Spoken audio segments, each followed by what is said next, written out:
Welcome to the audio version of my blog, Deeper Dimensions. I'm happy you're here. In this blog, I peer into the deeper dimensions of existence to unearth practical ideas for bringing meaning to everyday moments and to crises. I offer these discoveries to you to invite you to explore your own depths so that you can discover your call, your will, your impulsive nature. I'd love to let you know about the latest posts in Deeper Dimensions, and if you'd like to receive the latest updates, you can subscribe at deeperdimensions.com.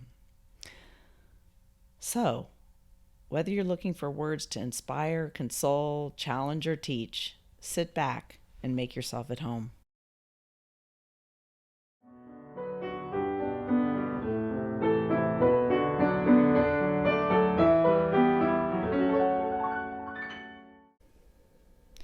Welcome to this week's post, Bearing Our Souls, a crash course in soothing the overwhelming emotions of a pandemic, Part 3, Name It to Tame It. This post opens with a quote from Daniel Siegel. At a moment of intensity, a failure to be understood, to be connected with emotionally, can result in a profound feeling of shame. The shame generated by missed opportunities for the alignment of states, for the feeling of emotional resonance or of feeling felt, can lead to withdrawal. Even with less intense states, not being understood may lead to a sense of isolation. Last week, in the evening after writing all day, I broke down into racking sobs. Digression, if you've been reading this series, you'll see that I've been crying a lot these days. I hope you can also see that the tears are for subtly different reasons every week. That's part of the point of this article. Coming to understand the specificity of your emotions will eventually help you to feel better. Stay tuned. As I was saying, last week I curled up on my living room sofa in a sobbing ball at the end of my writing day. My whole body was aching because I felt torn in two. One huge part of me loves writing about emotions and feels a social obligation to write to help others manage their big emotions during this pandemic. And writing requires a huge expenditure of energy right now. Another equally enormous part of me feels constantly exhausted and full of grief in the midst of all this isolation and uncertainty. And that part just wants to curl up in a corner and rest. The contentious pull back and forth between these two parts of me was almost physically painful and left me feeling an emotion I can only name as anguish. My husband looked at me with understanding eyes when I said, I really just can't do it. I can't keep up with the writing when I'm so emotional. All I want to do is lie around and rest. He said, you don't have to. No one will blame you if you take a break. Then I broke down into sobs of relief. As these tears poured through me, I sensed that there were way more tears here than what the current situation warranted. They were related, yes, but they were extra large. Allowing the tears to flow, curious about what they might mean, memories flooded into my mind. Memories of the months after my husband died suddenly when my son was a baby almost 30 years ago. Memories of feeling so devastated, so grief-stricken that I could hardly move and I didn't care if I lived or died. Memories of waking up each morning to a baby boy whose life depended on me and for whom I was determined to rise to the occasion in the midst of my grief, to provide as joyful and normal of a childhood as was possible under the circumstances. That was the ultimate feeling of being torn in two. Day after day, a strong life force pulled me down into bottomless grief where I needed to lie around, cry, and rest. Even as an opposite, equally strong life force forced me out into the world to smile at my son's antics, take him to the park, and cook nutritious food even when I felt nauseous. The pain of that simultaneous both and was unimaginable. I cry a bit every time I allow myself to think about it, even now. What I realized last week as the tears rolled through my body was that the present day torn in two feeling of needing to write even while needing to not give a shit about anything was tapping into my old wound, pulling up emotions and tears on behalf of a traumatic past experience. Once I made the connection, I felt all the grief at once. Profound grief for the trauma myself endured 30 years ago when she made such an incredible sacrifice to go down and through her awful grief even while she fully engaged in parenting. Accurately sized grief about the current push-pull inside myself about the writing. Grief for the world situation that was causing me to feel sluggish and unable to write. All of it. When the tears gave way to gasps and then to simple, deep breaths, the storm had passed. For the first time in days, the tension I'd carried in my neck was gone, the clenching in my stomach was released, and I was ready to cook dinner. A blend of receiving compassion from myself and from my husband, along with clearly naming and expressing my emotions, led me to relief. I still felt some tornness about whether I wanted to continue writing or to take a break from it, but the emotions felt manageable, useful even. In fact, separating the past and present and feeling it all allowed me to use the accurate present-day torn-in-two feeling to discern what I needed to do with the rest of my week. I gave myself lots of time to lie around resting, crying, or distracting all weekend. Giving in to that need led me to today's natural energy that allowed me to feel like writing. A nice both and that included the needs of each part of myself generated true gratitude that what I'm dealing with today is not nearly as painful as the loss I experienced all those years ago. This example reveals what annoys me about the popular mental health articles that recommend mindfulness, exercise, staying connected, controlling what you can, gratitude practice, etc. They jump to soothing and distracting practices without naming or tending to the feelings that are causing you to need soothing or distraction. And the articles that do suggest names for emotions, like grief, don't acknowledge that grief can be for more than one thing at a time and can be complex and interwoven with lots of events from the past and the present. I want to help you learn how to calm and soothe yourself and then discern whether you need to express your emotions or distract from them. Distraction can be exactly what's called for, but it only truly works if you acknowledge that it's what your emotional state actually calls for in the present moment. Name it with kindness to tame it. Daniel Siegel, the founder of interpersonal neurobiology and the author of countless books about the mind, parenting, and therapy, coined the easy-to-remember phrase, name it to tame it, for working with emotions because he understands and teaches about how the human brain works.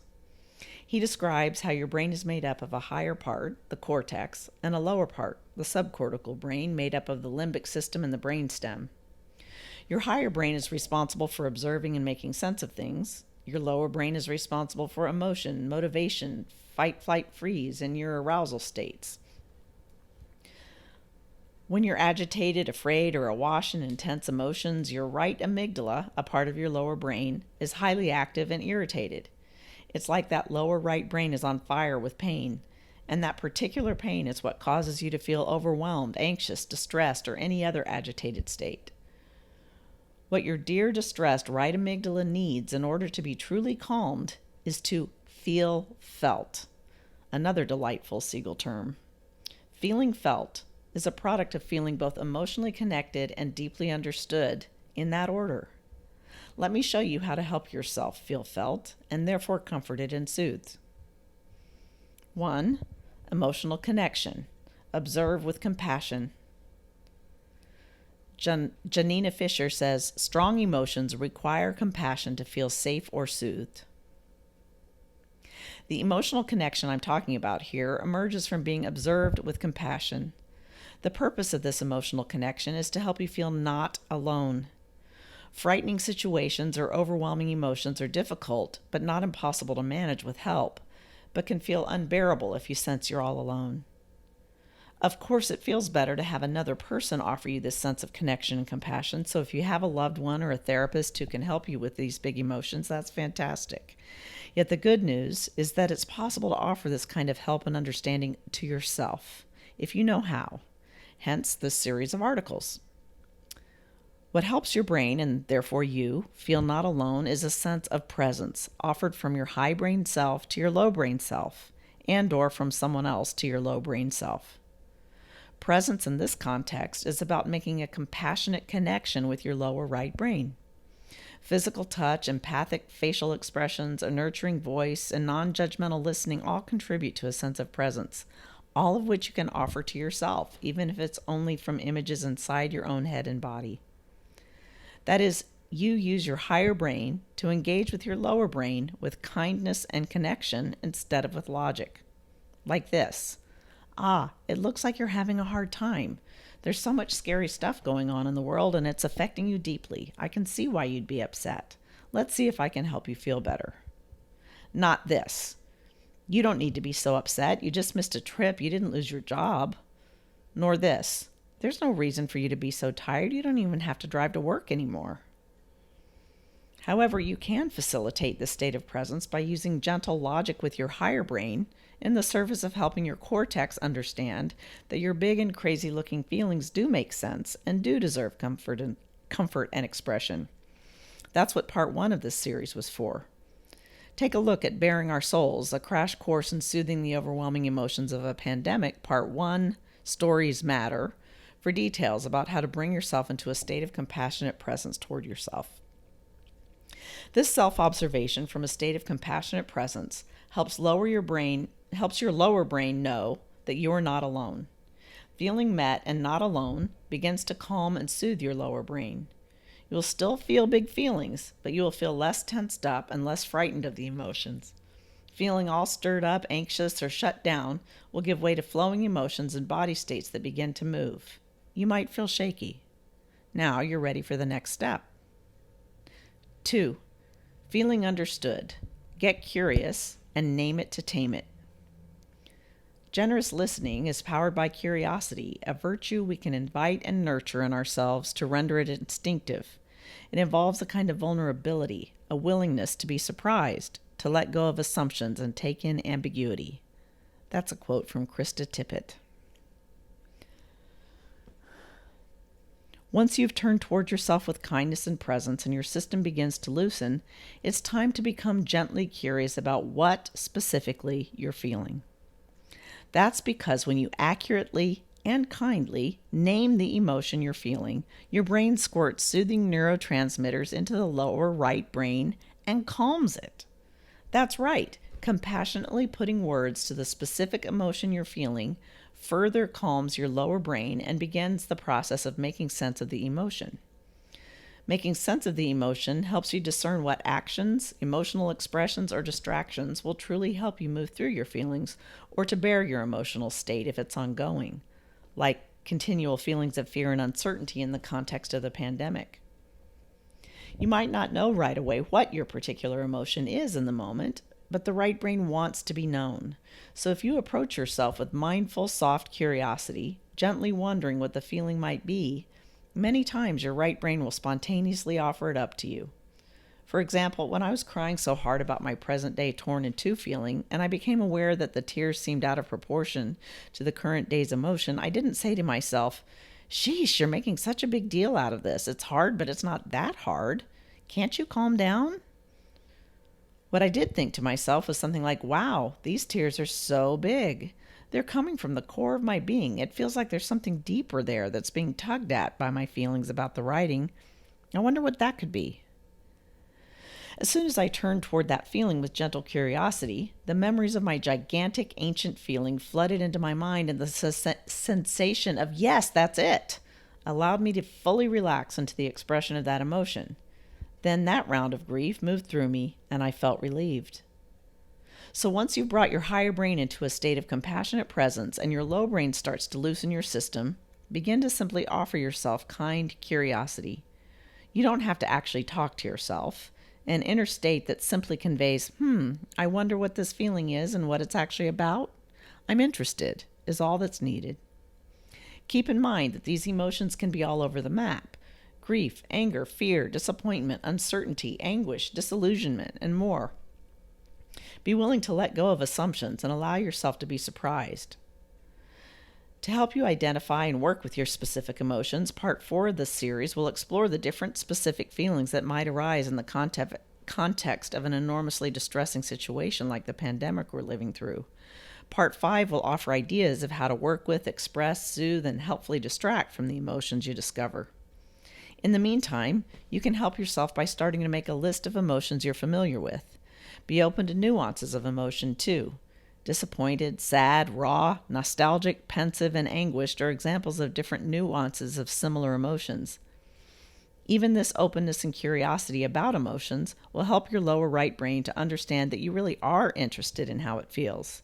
So emotion words might start popping up out of nowhere to be placed on your list. Then, when you turn toward your emotional state with curiosity, you'll be primed and open to discern what the specific emotion you're feeling actually is. You'll learn to name the emotion accurately and get that, yes, that's it, burst of soothing neurotransmitters. You'll begin to be able to name it to tame it. Keep in mind that you can offer your partner, your child, your friends the same kind of presence and curiosity too, and that's a good thing because we're all in this together. I'll close with a quote by Daniel Siegel again. When we feel felt, we are not alone. What is shareable becomes bearable. Let me know what emotions you discover as you offer yourself presence and curiosity, and let me know if that helps.